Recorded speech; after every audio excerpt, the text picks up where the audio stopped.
আসসালামু আলাইকুম ভিউয়ার্স, আজ রান্না করে দেখাবো ডিম দিয়ে আলু দিয়ে অসাধারণ মজাদার একটি রেসিপি। তো রান্না করার জন্য আমি ডিমটাকে সুন্দর করে ভেজে নিয়েছি, একটু মোটা করে ভেজে। তারপর চুলার আঁচটা লো করে তারপর ঢাকনাটা ঢেকে দেবো। এতে করে ডিমটা ভিতর থেকে একটু সিদ্ধ হয়ে যাবে, তার উপরে মোটা মোটা থাকবে, দেখতে সুন্দর লাগবে।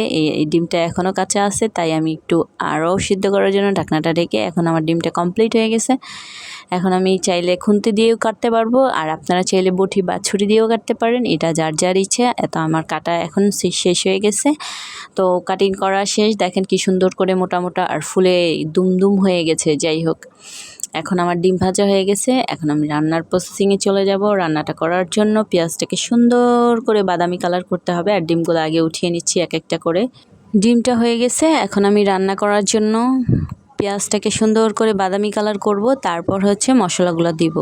আর অবশ্যই অত বেশি বাদামি কালার করবেন না, দেখেন কি সুন্দর করে হালকা বাদামি কালার করেছি। তারপর এটাতে দিয়ে দিচ্ছি আদা রসুন জিরা বাটা 2 চামচ।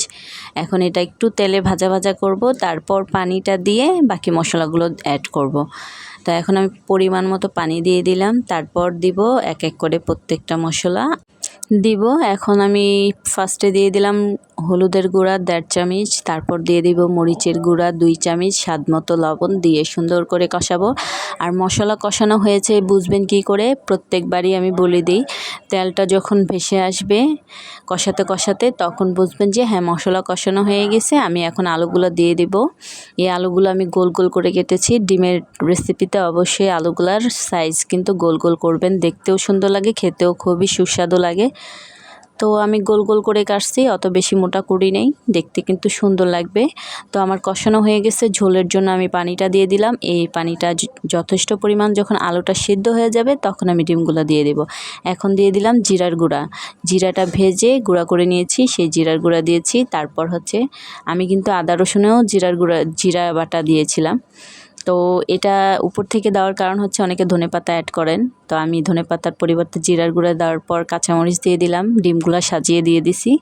তো ডিমগুলো দেওয়ার পর অবশ্যই অনেকক্ষণ চুলায় রাখবেন, যতক্ষণ না পর্যন্ত আপনার পরিমাণ মতো ঝোল টানানো হবে।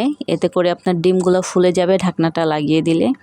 তো দেখেন ডিমগুলার কালার কি সুন্দর হয়েছে, ডিমগুলো এমনিতেই মোটা মোটা ছিল। এখন আমার তরকারি ঝোল মাখা মাখা হয়ে গেছে, খুব সুন্দর লাগতেছে। আমার তরকারিটা কমপ্লিট। আর ভিডিওটা ভালো লাগলে অবশ্যই লাইক কমেন্ট শেয়ার করে দিবেন।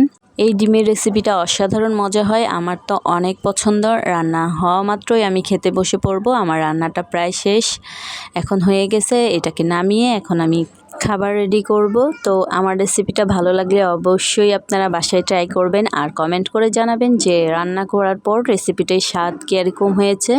আমার কাছে তো দুর্দান্ত স্বাদ লাগে, তাই এই রেসিপিটা আমি যখন রান্না হয় পেট ভরে ভাত খেতে পারি। আল্লাহ হাফেজ।